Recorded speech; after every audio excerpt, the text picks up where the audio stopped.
मैं आपकी orientation session का जो मिनिस्ट्री ने आपके फ्यूचर का प्यार करते हुए आपके लिए अरेंज किया। कल का सेशन भी काफी इंप्रेसिव रहा, जिसमें नस्ट के लोगों ने आपको गाइड किया और बच्चों के बहुत सारे बेसिक सवाल के जवाब दिए उन्होंने।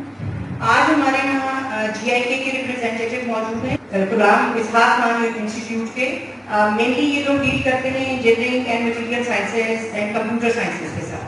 लेकिन ज़्यादा इन्फॉर्मेशन का दौर है, इन्फॉर्मेशन आपके पास होनी चाहिए। ये मत समझिएगा कि आप ह्यूमैनिटीज़ के स्टूडेंट्स हैं तो आपके लिए यूजलेस इन्फॉर्मेशन है।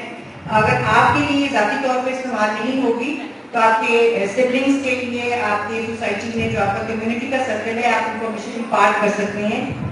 प्लीज अपना दिल खुला रखा करें इस लिहाज से कि जो इन्फॉर्मेशन है वो आपको इनरिच करती है मेंटली भी, और आपको एक टूल बनाती है इन्फॉर्मेशन इम्पार्ट करने का। तो आज का सेशन इंशाल्लाह आप लोग के लिए मुझे लगता है कल की तरह ये काफी इंफॉर्मेटिव रहेगा। आपके जो क्वेश्चन होंगे एंड पे उनको आंसर भी किया जाएगा। और प्लीज आपसे रिक्वेस्ट ये है कि जरा डिसिप्लिन को मेंटेन करेंगे ताकि हमारा जो प्रोसेस है वो इजीली कंप्लीट हो जाए, और अपने क्वेश्चंस बहुत लॉजिकली आज आप फेस करेंगे, ठीक है? Thank you.